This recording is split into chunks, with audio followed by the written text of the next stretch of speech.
Hey everyone, and welcome back to Anime Dreams. This is your go-to spot for immersive anime fanfics and creative twists on your favorite characters. Today, we're diving into part 2 of our fanfic series, What If Naruko Didn't Restrain Herself? Things are about to get intense, so buckle up. Disclaimer, this content is purely for entertainment and discussion. I do not own any of the anime footage used, all rights go to their respective creators and copyright holders. Alright, let's get into it. I am the proctor for the first part of the exams. My name is Iviki Morino, announced the stern-looking ninja standing at the front of the room. This first portion will be a written test designed to evaluate critical skills necessary for any aspiring ninja. There are 10 questions in total, and everyone begins with a perfect score of 10. A written test? Oh no. This is going to be tough, thought Naruko, worried as she remembered her struggles with written exams. This should be a breeze, thought Sakura, her confidence surging. Similar thoughts passed through the minds of the other young shinobi gathered in the testing room. For every question answered incorrectly, 1 point will be deducted. If you lose 3 points, you will fail the test, and so will your entire team, Iviki continued. What?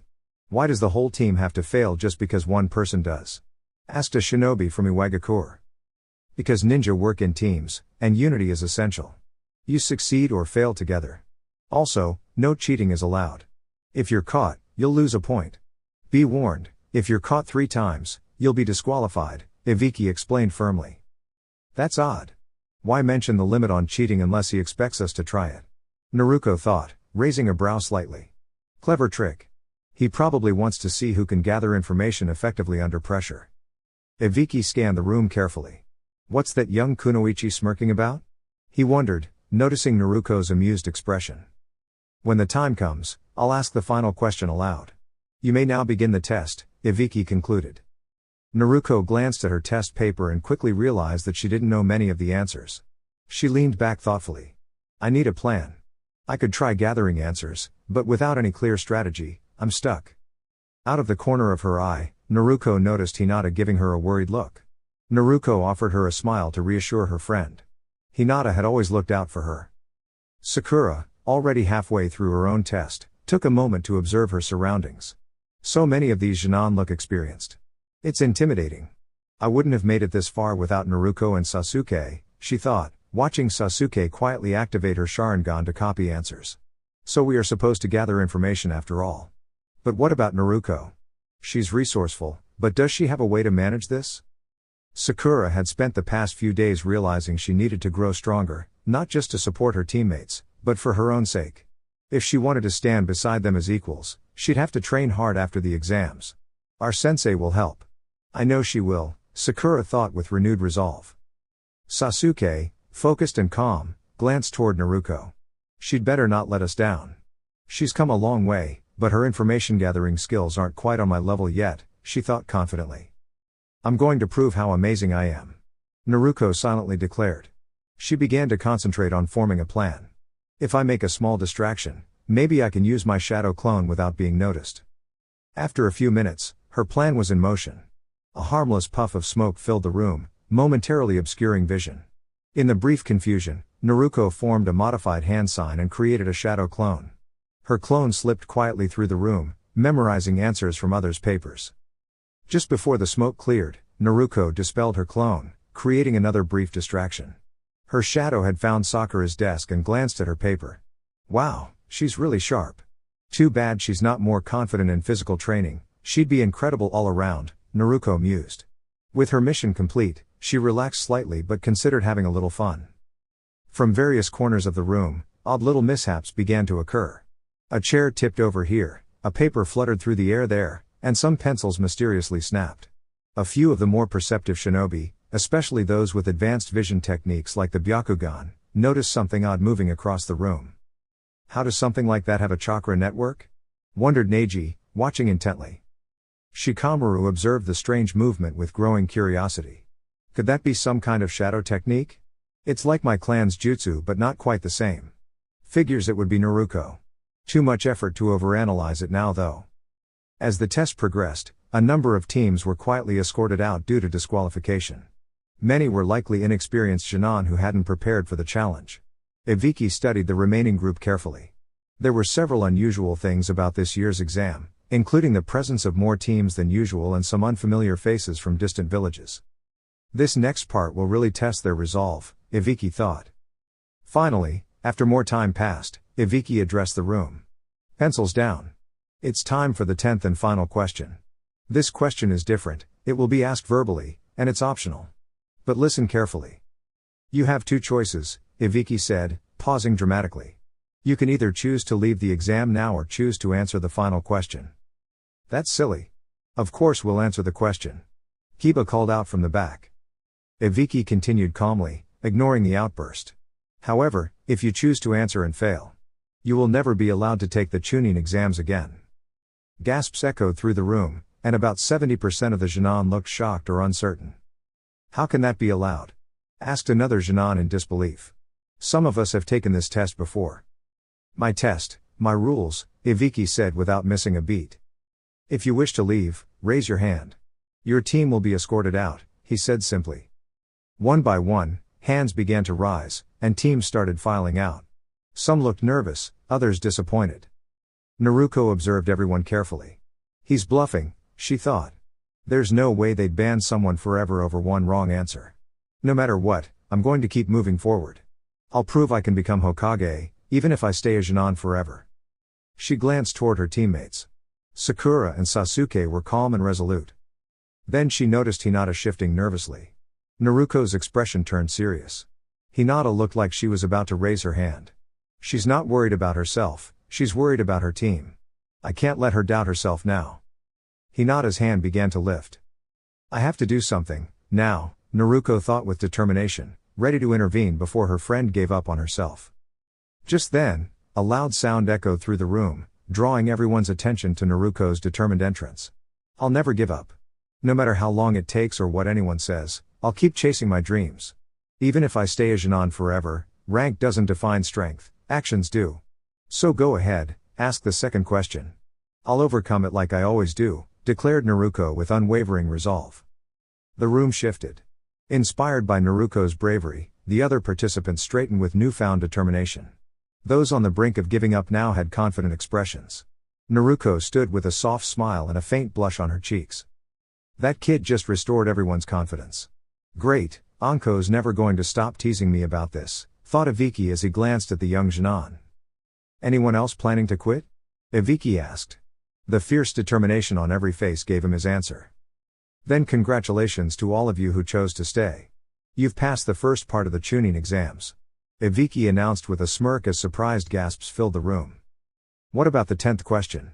A ninja from the hidden cloud asked. There was no 10th question, Iviki explained. In the shinobi world, you'll face difficult decisions. You must be ready to stand firm, even when the pressure is high. That kind of resolve is essential for becoming a Chunin. There may be times when you're tasked with protecting valuable information. Even if captured, you must be ready to stay strong. I've lived through those tests myself, he added, removing his bandana to reveal the marks of past trials. Iviki was about to continue when the windows burst open, and a spherical device flew in, releasing a dramatic puff and a banner that read "Welcome." In the center stood a lively woman in a striking outfit. All right, everyone. My name's Anko Mitarashi, and I'll be your proctor for the second exam. Hold up, Iviki, you let 36 teams pass? Getting soft, aren't we? She said with an amused grin. Maybe they're just better than usual this year, Iviki replied, glancing meaningfully at Naruko. Well, congrats, everyone. But things are only going to get tougher from here. Follow me, and I'll take you to the next test site, Anko instructed. The Jinan began to follow her, talking quietly as they moved through the village. Hinata trailed behind her team, lost in thought. I should have known it was a trick. If it weren't for Naruko, I would have given up. Hinata. She squeaked as Naruko suddenly appeared beside her. Naruko. Why aren't you with your team? Hinata asked, surprised. I just wanted to check on you. Are you okay? Naruko asked kindly, smiling, which made Hinata blush. I'm all right. I was just afraid of letting my teammates down. I would never want to be the reason they failed, Hinata said softly. I know you'd never let that happen. That's why I couldn't let you give up. You're one of the most important people in my life. And I hope you never have to make that kind of choice, Naruko replied warmly, not noticing her own blush.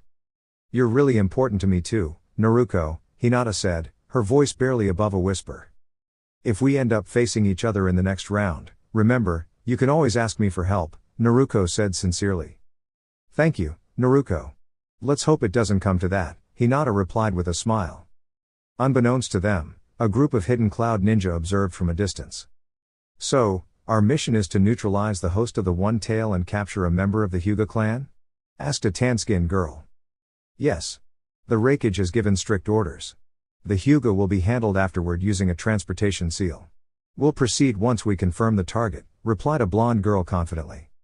That one looks familiar, said another blonde teen, watching from afar. She might. But don't overthink it.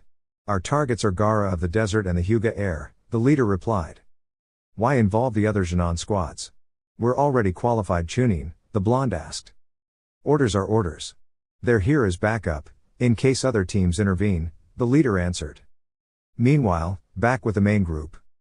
Sasuke, what do you think Naruko and Hinata are talking about? Sakura asked. I don't know, Sasuke replied flatly. After a pause, she added, Sakura. Do you think Naruko is stronger than me? Sakura hesitated before responding. You're still the rookie of the year, Sasuke. Naruko's gotten stronger, sure, but she's still the same determined girl we've always known. I don't know what to think anymore. I've always wanted to grow stronger for my own reasons. But now, I might ask her for help. If she agrees, I'll leave it at that, Sasuke said before walking toward the group gathering near Anko. All right, everyone. This here is the Forest of Death, Anko announced, pointing to a large gate with warning signs. You'll spend the next 5 days inside, trying to collect 2 scrolls, one heaven and one earth. You'll be competing against each other for them, she explained. What happens if we open one of the scrolls? A curious Jinan asked. That's strongly discouraged. If you do it at your own risk, Anko warned. So this is the Forest of Death? Doesn't seem too scary, Naruko commented confidently. But before she could continue, a kunai zipped past and grazed her cheek. Overconfidence can get you in trouble, Anko said, suddenly appearing behind Naruko with a kunai at her side. To her surprise, Naruko vanished in a puff of smoke. You're right, Proctor, Naruko said as she handed the kunai back, smiling. Not bad. But don't sneak up on me again, Anko said, smirking. All right, 1 person per team, come grab a scroll from the front. Then you'll have 30 minutes to rest before the second exam begins. Wait. What about food? Choji called out. You're ninjas, go forage. Anko replied. 30 minutes later, the team stood ready. Each had their own reason for being there, to prove something, to grow, to follow orders. But none could truly prepare for the challenges awaiting them in the forest. With a sharp whistle, the gates opened, and the teams raced into the wilderness. Surprisingly, Sasuke had handed leadership to Naruko. About a mile in, Naruko signaled for a stop. Why did we stop? Asked Sasuke, with Sakura echoing the question. We need to plan our next move now that we've made it this far, said Naruko firmly. We can either go straight to the tower and prepare for other teams, or track down a group that might not be as strong. I vote we find another team, suggested Sasuke. We might catch a less experienced one, and that could give us a better chance. All right, sounds good. But first, we need to address the presence hiding in the trees, said Naruko, nodding as Sasuke noticed it too. Sakura looked a bit puzzled. Oh no. Did they spot me? Thought a shinobi dressed in a bright yellow jumpsuit. She quickly jumped down from the trees, narrowly avoiding a barrage of kunai that came her way. So you 3 noticed me, huh? Impressive. Still, this is simple, hand over your scrolls and I'll let you walk away, said the shinobi confidently. Naruko chuckled. You really think you can take us? Sasuke here is practically Chunin level. Sakura has great potential, and I'm at Chunin level too.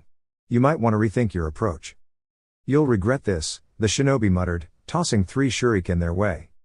I doubt that, said Sasuke, now behind the opponent. With a swift motion, she landed a solid kick that sent the shinobi tumbling across the clearing. You couldn't even follow me. This is your last chance, back down now, Sasuke warned. Never. The shinobi shouted, starting to form hand signs, but suddenly froze, her body unable to move. Guess I've been practicing some of Shikamaru's techniques, Naruko said calmly, forming a seal. At the shinobi's feet, a shadow connected with Naruko's own. What is that? Sasuke asked, surprised. Well, Naruko replied, turns out I have an affinity for shadow-style techniques like the Nara clan. My chakra density gives me more control, but it uses a lot of energy. I thought you didn't come from any clan like that, said Sasuke, a little surprised. I don't. I'm still an orphan. But my chakra affinity lets me do things even a Nara might not manage. She smiled softly. It's taken a lot of practice. Let me go. The opposing shinobi cried, still immobilized. We're not going to hurt you. Just answer this, do you have a scroll with you? Asked Naruko. You think I'd carry it away from my team? The shinobi responded. Good point. Naruko replied thoughtfully. Let's go find the rest of their team. Sakura watched the exchange, shaken. How do you two stay so calm during all of this? It's not easy, said Naruko. But Sasuke and I both know what it takes to protect others. You've got to stay focused and work hard. Sakura, you need to push yourself more. Right now, your skill level isn't where it needs to be, and that can be dangerous. Sakura looked down, clearly affected by the words. I don't hate you, Sasuke said softly. What? Naruko asked, surprised. I said I don't hate you. I'm jealous of you, Sasuke admitted, raising her voice. Why would you be jealous of me? Naruko asked gently. Everyone seems to like you. You're getting stronger while I feel stuck. You think everyone likes me? Naruko's voice trembled slightly. Most of the village ignores me, or worse. They don't even know what I've been through. I've only started getting stronger because I wanted to protect the people I care about. Sasuke stayed quiet, taking in Naruko's words. I know about what happened to your family, Sasuke. I always wanted to be your friend, but you kept shutting everyone out. You don't have to carry this burden alone, Naruko said softly. You have people who care about you, who want to help you heal. I can't forget what happened. I have to be the one to bring him to justice, Sasuke exclaimed. But why alone? Naruko asked. If you let others help, you'll have a better chance. You don't need to bear all this pain yourself. Why are you helping me now? Sasuke asked quietly. Because I see myself in you, Naruko said with a smile. I know what it's like to be consumed by darkness. But it doesn't have to be that way. I don't know what to think. Sasuke muttered. You don't have to figure it all out today. Let's move forward together, one step at a time. Naruko extended her hand. Deal, Sasuke said with a smirk, taking it. All right, let's go find ourselves a scroll. Naruko cheered as the three leapt back into the forest. Sasuke smiled, and Sakura, though a bit disheartened, looked more determined than before. Meanwhile, Orochimaru was fuming. She had attempted to slip into the exams unnoticed but was discovered by a lucky patrol. Now, she was being pursued by a team of Anbu. Fine, I couldn't approach the Uchiha this time, she thought bitterly, dodging shuriken. But when the time comes, nothing will stand in my way. Elsewhere, Team 8 was having a tense moment. Hinata, Kiba, and Shino had just observed the Sand team, particularly the one Naruko warned them about. We should leave before they see us, Kiba whispered, and Shino nodded. Let's move, Hinata agreed. But it was too late. Gaara was staring directly at them. Mother is not at peace yet. Maybe this time she will be, said Gaara cryptically. Suddenly, multiple Kumo teams appeared from above, surrounding both the Sand and Leaf teams. This is ridiculous, Kankuro shouted, summoning his puppet as Tamari prepared her war fan. What does Kumo want? Kiba asked. Oh, nothing much, a Kumo ninja said with a smirk. Just tying up some loose ends. Hinata stood firm. Naruko warned me about you, she said, standing in front of her teammates. Then it's too bad you didn't listen, Gaara replied, his sand swirling. Before he could act, a blue flame knocked the sand away. You really think that'll work against the power of the two-tailed beast? Asked the Kumo team leader confidently. Daru, Amoe, engage. The rest of you, deal with the others. Leave the Hyuga unharmed. Hinata, we'll buy you time. Run, Kiba shouted. I'm not leaving either of you behind. She replied firmly, activating her Byakugan. If that's your choice, then let's do this, Shino said, insects swirling from his sleeves. We've got this, said Kiba as he and Akamaru sprang into action. A Kumo ninja began forming hand signs. Flame net jutsu. Flames created a web-like pattern that separated Team 8 from each other. Now, Each member faced a foe alone. Dash. Meanwhile, Naruko was at the front of Team 7, shadow clones disguised as animals scouting ahead. She felt uneasy. Something was off. My wrist is burning, she said suddenly, stopping. That's why we stopped? Sasuke asked, a bit skeptical. Trust me, Naruko said, summoning her twin shadow blades. What are those? Sakura asked. These help me channel my shadow-style chakra better. I think someone's in trouble, Naruko said, focusing her senses. A vision began to form in her mind. Shino, Kiba, and Hinata were in a desperate battle. One Kumo ninja was down. Hinata was hit and fell to the ground, crying out in pain. Hinata, Naruko gasped, snapping back to reality. Without another word, she turned and dashed through the trees, her teammates close behind, ready to help. Sasuke and Sakura were surprised but didn't hesitate to follow. It became clear in that moment just how fast Naruko really was. What was that about? Sakura asked, trying to keep Naruko within sensing range. I don't know, Sasuke replied, following close behind. I didn't even realize she could use trench knives like that. Naruko's thoughts were focused entirely on one thing. Hinata was in trouble, and she had to reach her as fast as possible. I won't let anything happen to you, Hinata. You're my best friend. I promise I'll be there, Naruko whispered determinedly, creating 10 shadow clones that sprinted alongside her. Meanwhile, Hinata stood her ground as 5 rival shinobi from the hidden cloud village closed in. Her teammates, Shino and Kiba, were caught up fending off a separate group. With Gaara and Yugito clashing in the distance, and Tamari and Kankuro locked in their own battles, Hinata was left alone. Give up now and we'll leave your friends alone, the leader of the enemy team said with a smug look. He was confident in his skills, using lightning-based techniques to keep her at bay. Hinata recognized that the leader was an advanced opponent. Still, she stood firm. I'm not giving up, she said with resolve, despite her injuries and exhaustion. As the enemy prepared another technique, surrounding her with kunai, he activated a jutsu that created arcs of lightning between them, forming a glowing trap that left her frozen in place. The intensity of the energy overwhelmed her, and she collapsed, unable to move or speak. Just as the enemy prepared to approach her again, a sudden impact knocked him aside. Kuroi! One of the enemy shouted in shock. Hinata opened her eyes weakly to see Naruko standing over her, trench knives in hand, an intense look on her face. I'm sorry I wasn't faster, Naruko said gently. She turned to the remaining shinobi. If anyone tries to touch her again, I won't hold back. Ha!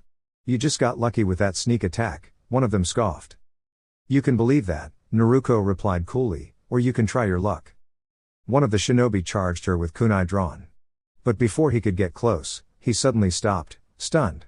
A trench knife had struck true from one of Naruko's shadow clones, emerging from the shadows to defend her friend. What? What are those? One enemy shinobi gasped. They're her shadow clones, another muttered. There's still only one real one. We can take her. Then come try, Naruko challenged. The enemy leader launched a lightning bolt toward her, prompting Naruko and her clones to split off and engage. She deflected an opponent's katana with practiced ease, countering with a swift kick that sent her opponent sprawling. You're good with that sword, Naruko said, but you'll have to be better. Meanwhile, Sasuke arrived with a fiery attack that scattered more of the enemy. Took you long enough, Naruko said. Sakura, free Kiba and Shino and get Hinata to safety. But, Sakura began.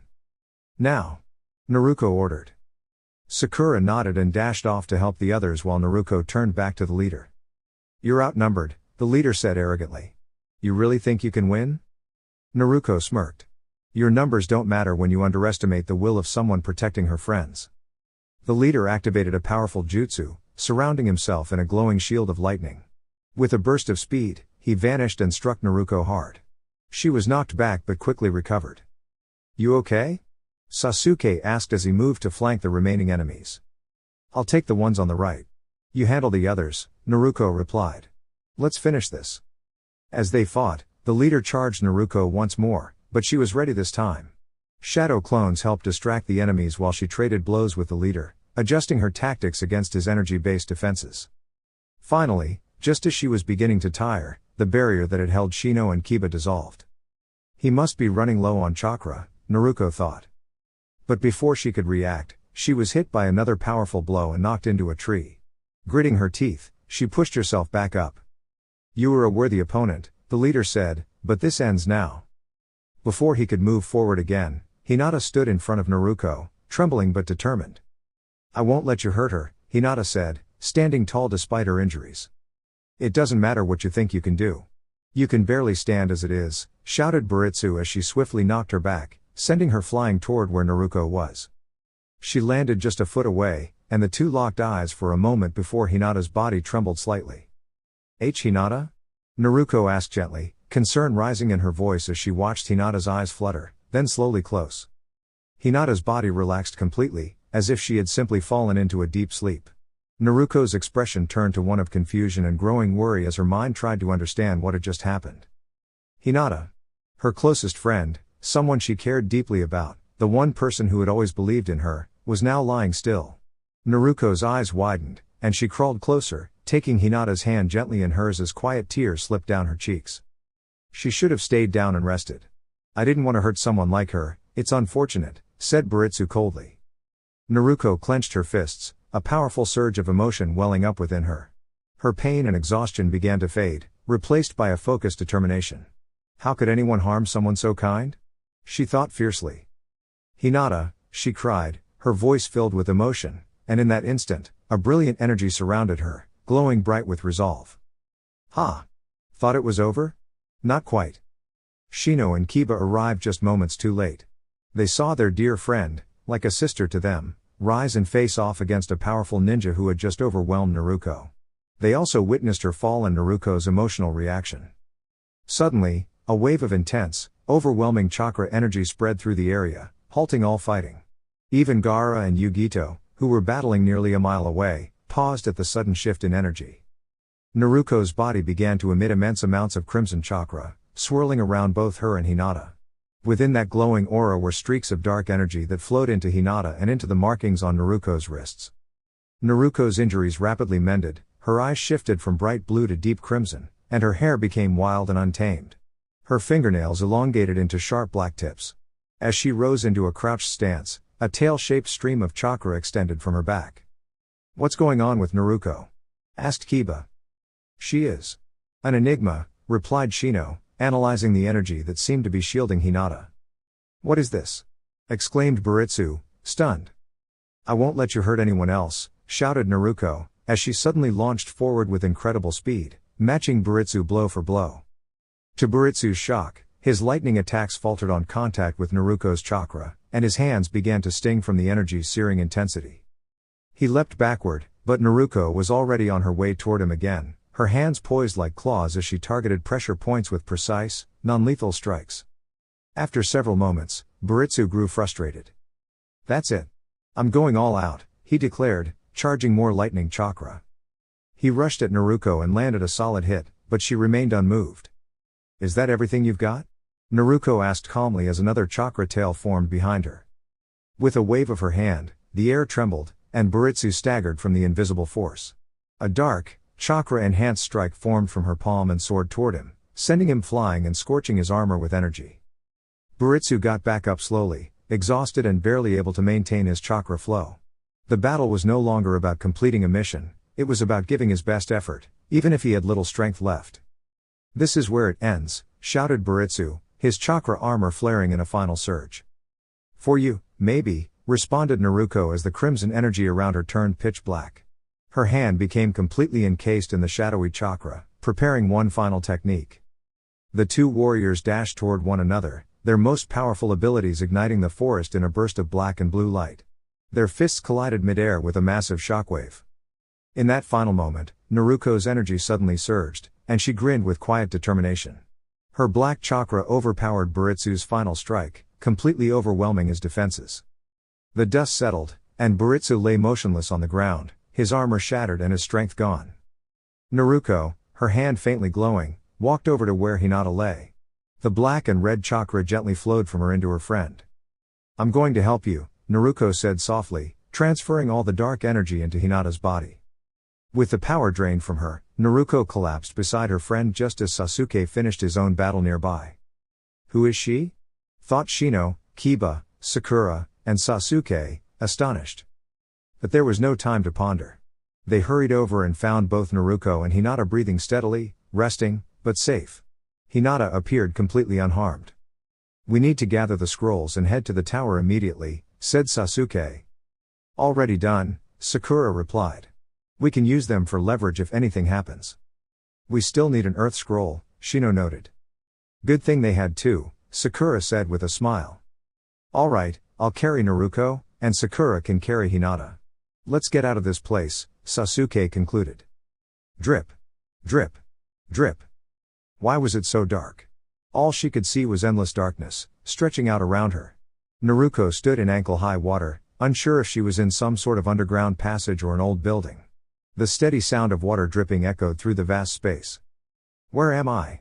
Naruko wondered. "I was facing that Baritsu person. And now I'm here, surrounded by darkness."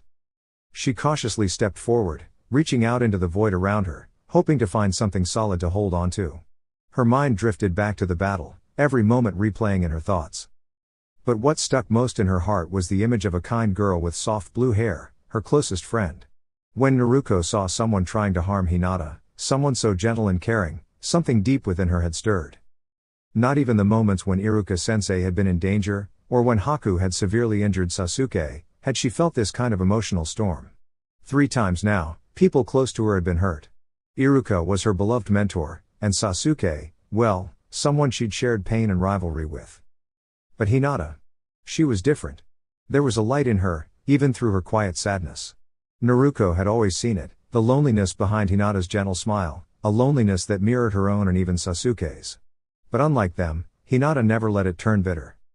Naruko's heart ached when she remembered that gaze, those eyes filled with a kind of quiet sorrow. She would never have noticed before, if not for their mission at Wave and the lessons learned during their hardships. But what could cause such sadness in someone from a prestigious family like the Hyuga? She had teammates like Kiba and Shino who clearly cared for her like siblings. So why did she carry that deep sorrow? Naruko remembered Hinata's shy glances, the way she would blush and look away. At first, she'd mistaken it for illness or anger, but her instincts told her otherwise. It wasn't until after one of their missions that Hinata seemed brave enough to talk to her without fainting. And yet, why did Naruko find herself thinking so much about Hinata's well-being? Why did her heart weigh heavier for her than for others she cared about, like Sakura, Iruka, or even the third Hokage?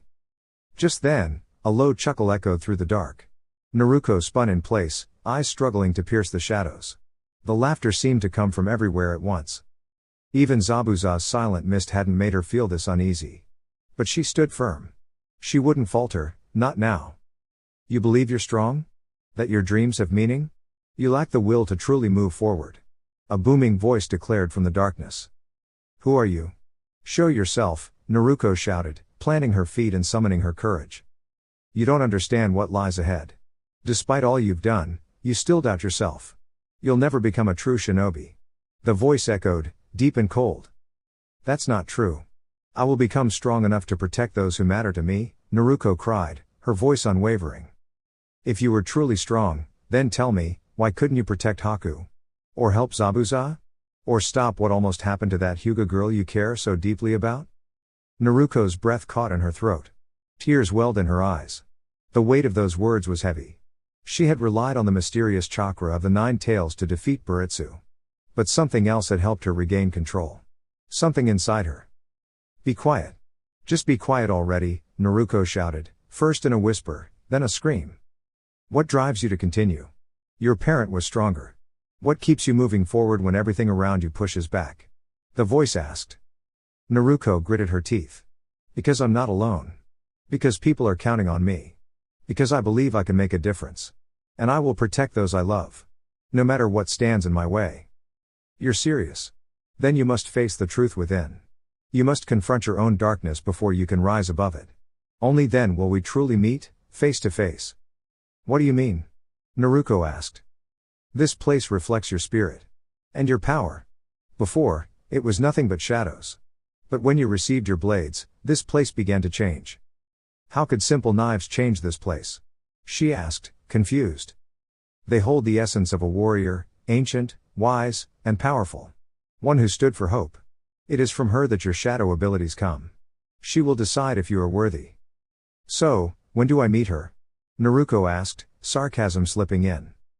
To her surprise, two enormous, glowing red eyes appeared just ahead. You will meet her. Now. Suddenly, Naruko found herself floating in a vast expanse.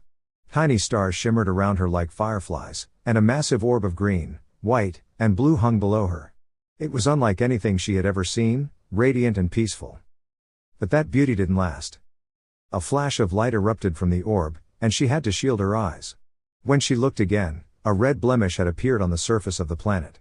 Around it, the white clouds darkened, the green fields faded to brown, and a murky purple spread across the land like a sickness. It was as if all the beauty was being swallowed by sorrow and shadow. Naruko stared, heart heavy. Is this my soul? She whispered. No, young one, this is not your soul, came a voice that seemed to echo from every direction. It was different from the harsh and angry voice Naruko had heard earlier. This one carried a sense of wisdom and gentle sorrow. Another voice? Great. Will you at least show yourself? Naruko asked, just as her surroundings began to shift again. She now stood on a long stone pathway, lined with massive statues and ancient temples. Time and nature had worn down the once proud structures, with vines crawling over the weathered stone. The statues depicted tall, armored figures. Naruko wasn't sure what they were exactly, humanoid, but with only 3 fingers and elongated heads that lacked mouths. Where am I now? Why is all this happening? Did I really do something to deserve this? Naruko wondered aloud, approaching the edge of the path, where a vast green valley stretched below.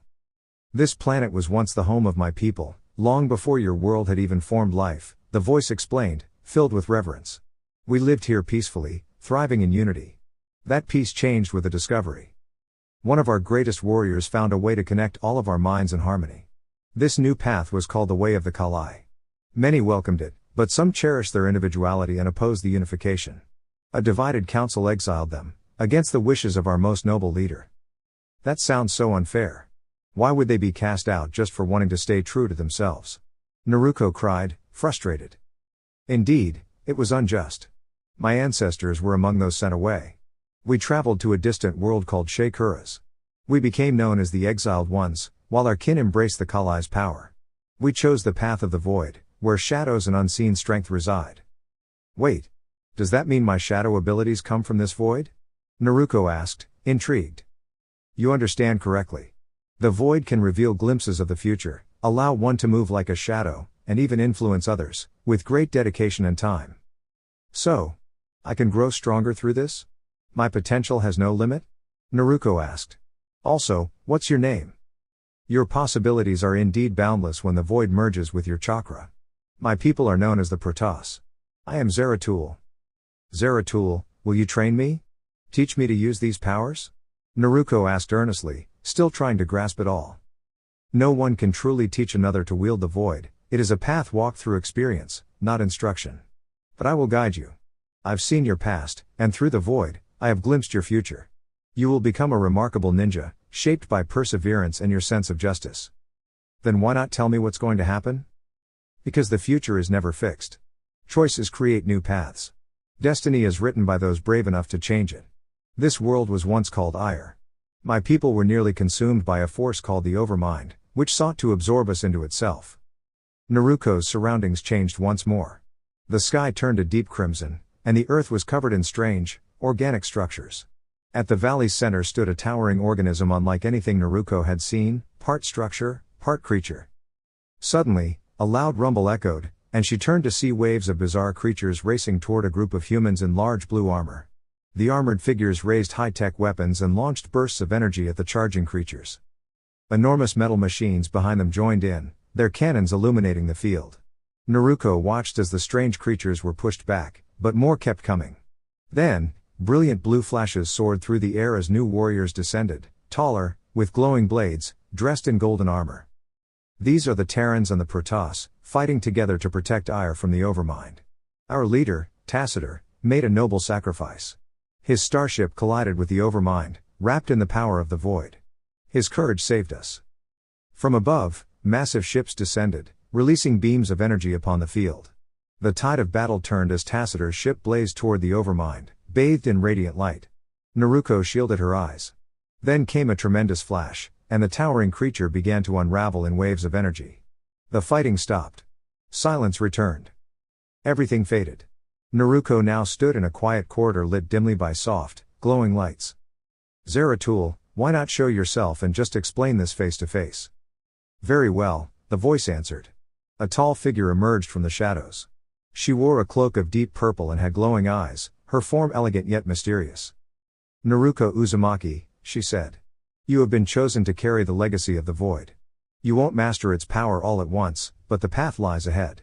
The battle you witnessed was one of our greatest. After Tacitor awakened the void within herself, she helped bring hope not just to us, but to your kind as well.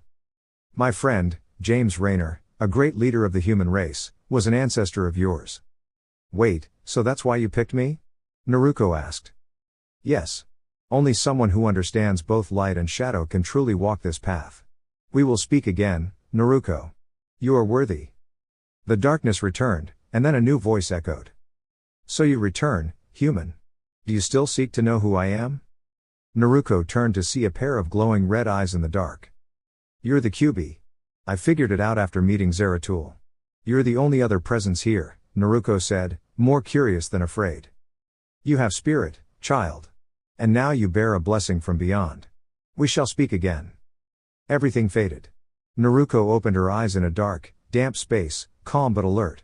She stood and realized she was beneath a great tree, among its roots. Outside, she saw a battle in progress. Sasuke defended an injured Sakura. Kiba and Shino were holding their own against another opponent. Hinata was engaged in a swift, intense match with a girl from the opposing team. Naruko summoned 2 shadow clones. One clone went to assist Sasuke, the other moved to support Kiba and Shino, while Naruko herself headed for Hinata. Sasuke was pinned down by gusts of air. Just as he braced for an attack, Naruko's clone jumped in. Wind style, great breakthrough. She called, countering the blast with a gust of her own. Their energies clashed in a fierce contest. Naruko's clone poured all her chakra into the attack, and it eventually overwhelmed the other, sending the opponent tumbling backward. Support Sakura, the clone instructed before vanishing. Meanwhile, the other clone helped turn the tide against the remaining enemy, working seamlessly with Shino and Kiba. Back near Hinata, Naruko arrived just in time.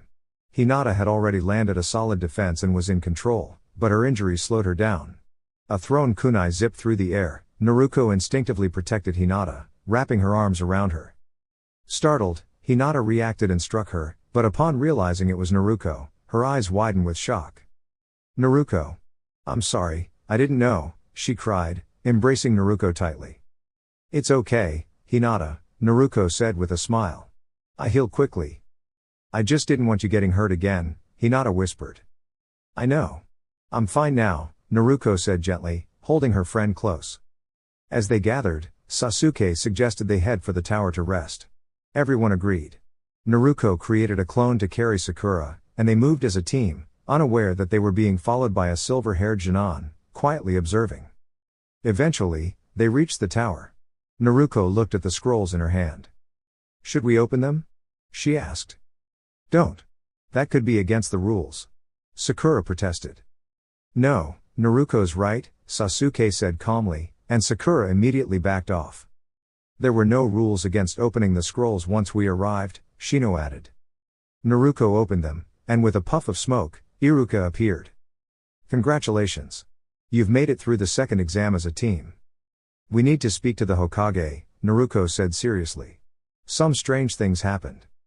You have 3 days to rest, Iruka replied. But I'm not sure if the Hokage is available. There were some unusual disruptions during the exams. What kind of disruptions? Asked Shino. One of our top Onbu squads reported seeing Orochimaru entering the village. Fortunately, she didn't make it into the forest, Iruka explained as he allowed Team 8 to proceed after they showed their scrolls. This feels serious, we need to speak to Gigi about this, said Naruko with concern in her voice. I'll send him a message, but try to stay grounded, replied Iruka, sensing Naruko's urgency. For now, take a break and do some light training. When the Hokage arrives, I'll call for all of you, Iruka added, and the group nodded before he departed. Well, I'm going to grab something to eat. Anyone want to come? Hinata? Naruko asked with a smile. Hinata nodded sweetly while the others politely declined and walked off. Looks like it's just you and me, Hinata, Naruko said cheerfully, gently taking her hand as they went off in search of the lunchroom. Upon entering, they immediately noticed the sand team seated quietly in the corner. The older two members looked exhausted, and Gaara appeared particularly worn out. They turned toward the door when Naruko entered with Hinata, surprised to see them there.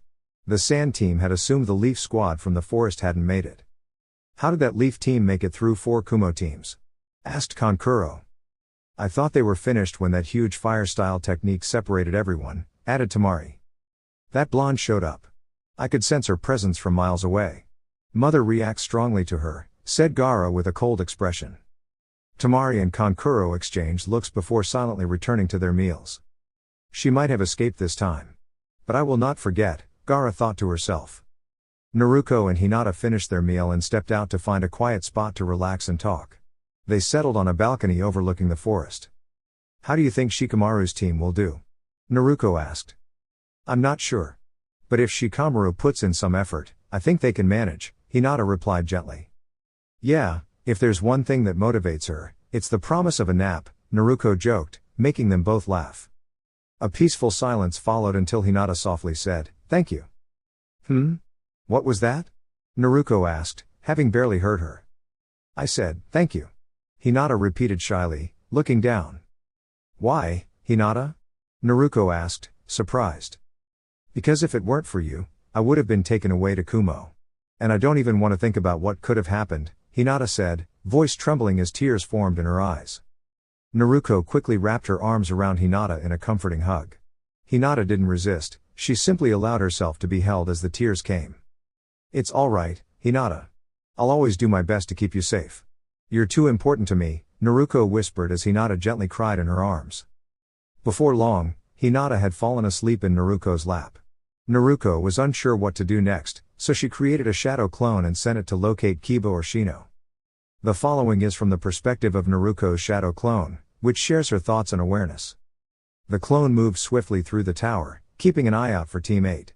On the way, it saw a Kuza team entering and even spotted another Leaf group with Lee. Eventually, it found Kiba and Shino in the middle of a light-hearted debate about the merits of dogs versus insects. "Insects are more adaptable," Shino said calmly. "What? Dogs are way smarter." Kiba responded as Akamaru barked in agreement. "Sorry to interrupt, but could you tell me where your assigned room is? Hinata fell asleep in my lap and I want to make sure she gets some rest," said the clone. "Of course. We'll show you," Kiba offered as Shino nodded. They returned with the clone to Naruko and Hinata, and the clone rejoined Naruko's body. "Pretty cool, right? Ever since the fight with those Kumo shinobi, my shadow control has gotten better," Naruko said cheerfully. Talking with Zeratul had helped her access new abilities, though her wrist seals, containing her equipment, were beginning to wear thin. "Want us to take Hinata for you?" Kiba offered. "I would, but..." "She's holding on tight," Naruko replied, trying to gently loosen Hinata's grip without success. "That might be tricky," Shino noted, turning to lead the way to their room. Ironically, the room was just 2 doors down from the balcony. "If I had known that, I would have saved the trouble," Naruko said as she carefully placed Hinata on the bed. She tried to move away, but Hinata instinctively pulled her close again, murmuring Naru-chan in her sleep. Kiba and Shino chuckled at the sight. "We'll be back later, Naruko. Just remember, behave like a true gentlelady," Kiba teased as they left the room. "Don't leave me," Naruko called out, still locked in Hinata's embrace. Sai might as well get comfortable, Naruko thought, resting her head on the pillow and watching over Hinata. "I won't let anyone hurt you, Hinata. Whatever these feelings are, they go beyond friendship," Naruko thought as sleep slowly overtook her. Meanwhile, Kiba and Shino were still laughing an hour later in the recreation room. "Did you see the way Hinata held on to her?" Kiba said, laughing. "Yes. Do you think we should have stayed?" asked Shino thoughtfully, aware of Hinata's feelings for Naruko. "Of course. We're better at this matchmaking thing than Ino," Kiba said proudly. Shino blinked as he noticed someone approach Kiba from behind. "What was that, Mutt?" Ino's voice rang out suddenly, startling Kiba. "What did you call me?" he asked, spinning around. "I called you a mutt. Now explain what you meant about being a better matchmaker." "That's none of your business," Kiba huffed, just before Ino stepped forward and poked him in the shoulder with mock seriousness. "Tell me, or I'll get more creative," she warned sweetly. "You win." Hinata fell asleep holding Naruko, so we helped put her to bed. But Hinata wouldn't let go, so we left Naruko there, Kiba admitted. So Naruko's here? That means Sasuke passed too. What room are they in? Ino asked eagerly. I'll show you, again, Shino said as Ino followed. Kiba picked himself up and walked behind, joined by Shikamaru and Kuji. So how'd you get your scroll? Kiba asked as they caught up. Shikamaru scouted for a weak team, and we came across a group that had already been taken down. One of them still had a scroll, so we grabbed it, Kuji explained between bites. I'm still wondering what happened to that team, Ino said as they walked. It was Naruko, Shino said plainly. What was that? Shikamaru asked, turning to him. The Kumo Nin were after Hinata, so they attacked us. We were only able to stop one of the 9 before Naruko showed up to save Hinata from an awful fate. Sasuke took down one, and Naruko handled the rest, said Shino. How? Those ninja were probably low Jounin or Chunin level, and they came to take Hinata, Shikamaru stated. I'm not sure what happened, but Naruko did something that pushed her beyond the levels of all of those ninja. The killing intent was overwhelming, the strongest I've ever felt, Shino explained. Yeah, it was like I could see my life flashing before my eyes. She was surrounded by a red and black chakra cloak that seemed to burn everything it touched, said Kiba, his tone filled with amazement. Shikamaru nodded thoughtfully. It sounds like a Jinchuriki's chakra, but all the Jinchuriki in the leaf are accounted for. Except, could it be the Kyuubi?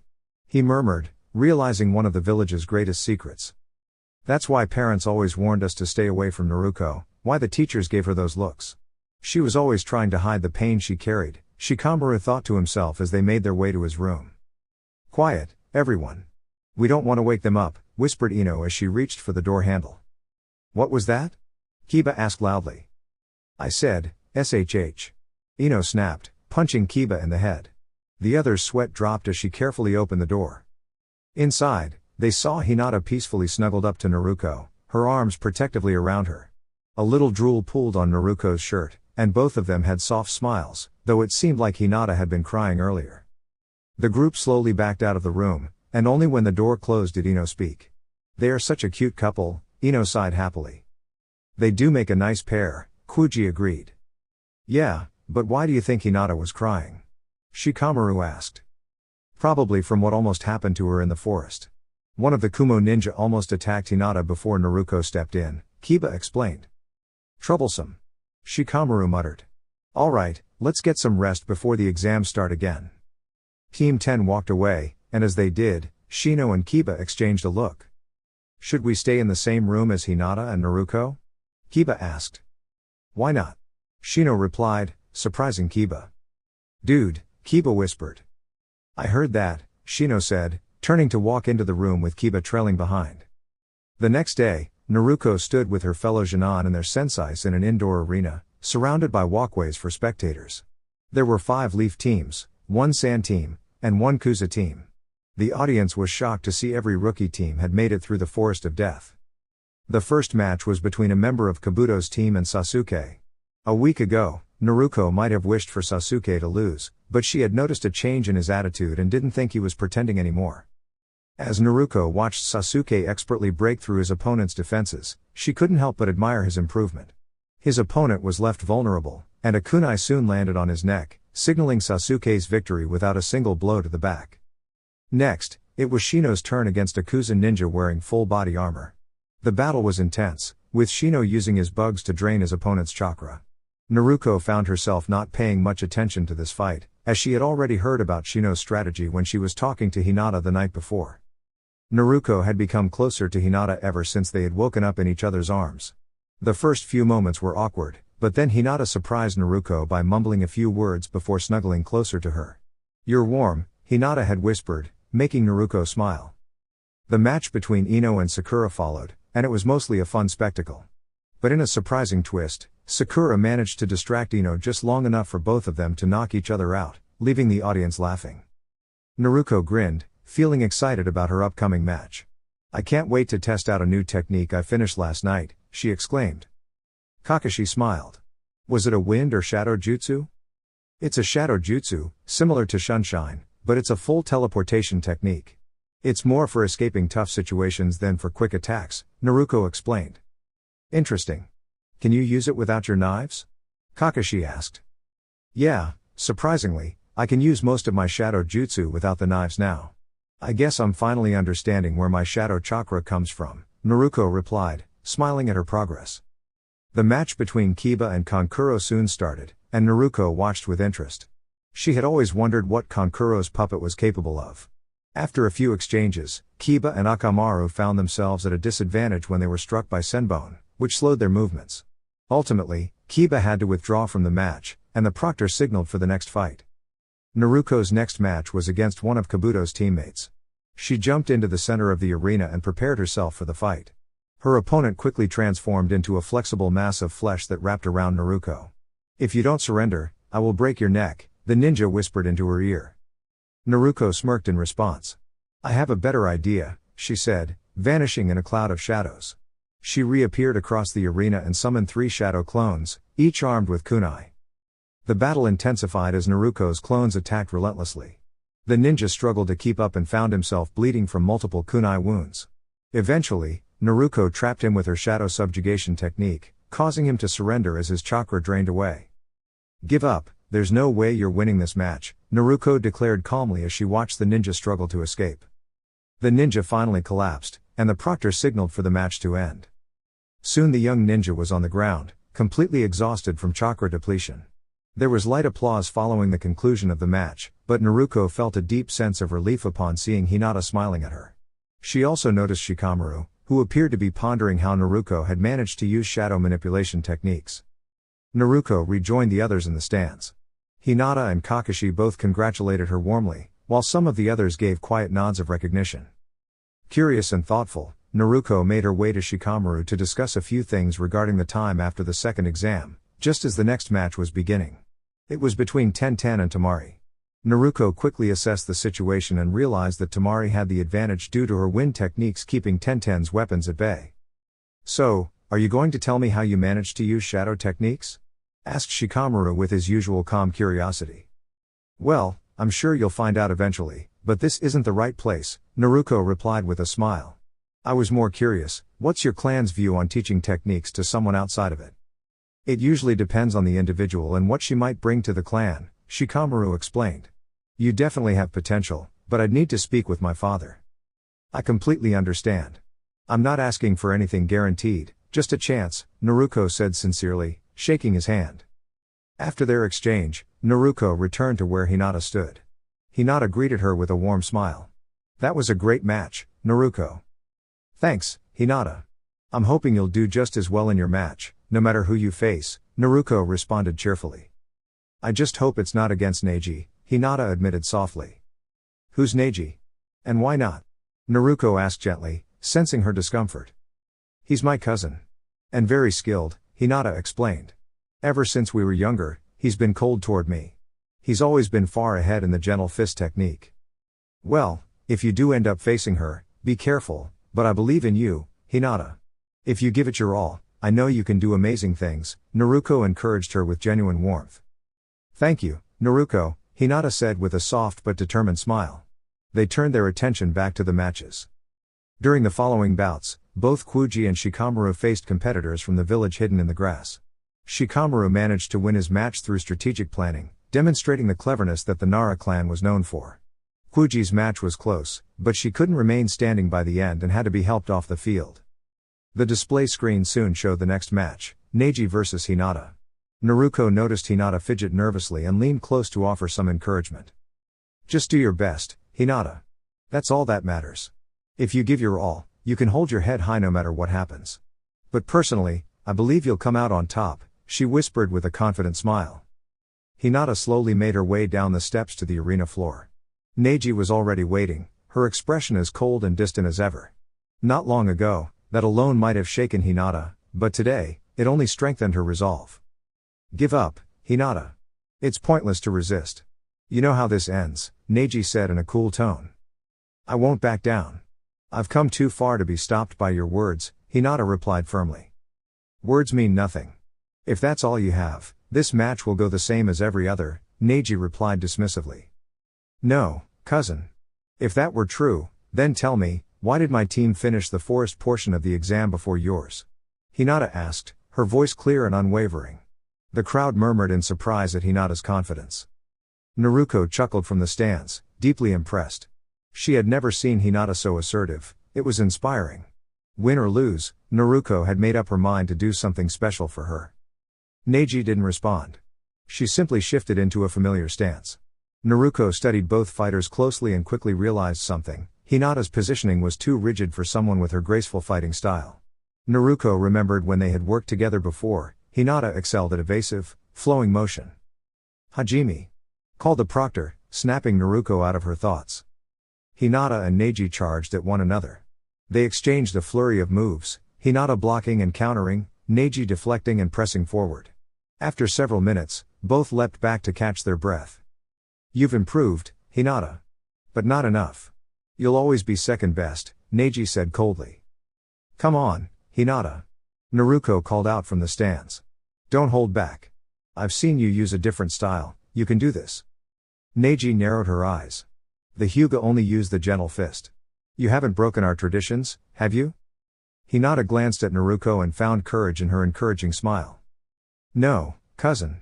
This is still a clan technique, just a lesser-known variation. It was used by my mother, designed for those with an affinity for water," Hinata explained.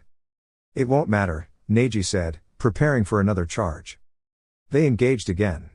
But this time, Hinata's movements were more fluid and elusive. Neji struggled to land solid hits, while Hinata responded with increasing confidence. After a sustained exchange, both aimed toward each other's chest and halted, hands just inches apart. There was a long pause. Then Neji stepped back, eyes wide in disbelief. "How?" she asked quietly. "Your strike missed," Hinata explained calmly. "I adjusted at the last moment. Looks like not everything is decided by fate." Neji suddenly began spinning rapidly, forming a protective sphere of chakra that launched Hinata backward into a nearby wall. She slumped to the ground, unconscious. "Hinata," Naruko shouted in concern, starting to move forward. "She's all right," said Kurenai, appearing behind Naruko. "Just unconscious. She fought with everything she had." "It seems you were wrong, Hinata," Neji said as she made her way toward the exit, but she barely made it a few steps before staggering, clearly worn out from the match. The proctor declared the match over. Medical staff arrived to tend to both fighters, carefully taking them off the field. "If Hinata hadn't been knocked back like that, she would have won," Naruko murmured. "She fought brilliantly," Kurenai agreed. "And you played a big role in that." "What do you mean?" Naruko asked. "She looks up to you, Naruko. You give her courage. Just acknowledging her means more than you realize." "Really? Because her happiness is incredibly important to me," Naruko replied, watching Neji being helped away. "You failures tend to group together," Neji muttered, trying to be dismissive. "Funny," Naruko answered calmly. "It looked to me like Hinata nearly had the match until that last move." Neji chose not to reply as Guy ushered her to the side so medics could assist further. "I'll prove her wrong." One step at a time, Naruko thought as the next match, between Gaara and Lee, began. This battle proved to be the most exhilarating of the day. Gaara's sand techniques gave her a near-perfect defense, but Lee's speed and persistence challenged her limits. Even though Lee fought courageously, it was clear that her body couldn't keep up with the stress of the battle, and the match ended with Gaara still standing strong. As the matches ended, the remaining participants lined up before the Hokage for the next phase of the exams. "Congratulations to all of you for making it this far," said the Hokage. "The final portion of the Chunin exams will take place in 1 month. It will be held in the arena before a large audience, where you will compete to represent your village with honor. If we win, will we become Chunin?" one of the remaining grass ninja asked. "Not necessarily," the Hokage replied. "Promotion depends not only on victory, but on your overall performance and readiness. You could win every match and not be promoted, or lose early and still be chosen." As Hayate stepped forward with a box and a board of numbers, he continued, "Each of you will now draw a number to determine the order of matches." The names were called one by one as the remaining participants stepped forward to draw. The order of matches appeared on the board. 1. Versus Naruko. 2. Sasuke versus Gaara. 3. Shikamaru versus Temari. 4. Shino versus Kankuro. The Kuzen ninja received a pass for the first round and would face the winner of the match between Shino and Kankuro in the semifinals. "Well, I'm off to see Hinata-chan," cheered Naruko as she prepared to head out with a bright smile. Wait. Meet me at the entrance of my clan's compound at 10 o'clock tomorrow, Naruko. Called Shikamaru. Got it, Shika, laughed Naruko, amused that she'd unintentionally made his name rhyme. All blondes are quite the handful. Muttered Shikamaru under his breath, only to sense a sharp intensity from behind. What was that, Nara? Asked Tamari, narrowing her eyes at him with a teasing glare. Very lively, trailed off Shikamaru, realizing that his future match might be more challenging than expected. That's all for this part, guys. If you enjoyed the video, don't forget to like, share, and subscribe to support the channel. Thanks for watching, and stay tuned for more exciting content. With appreciation. Anime Dreams.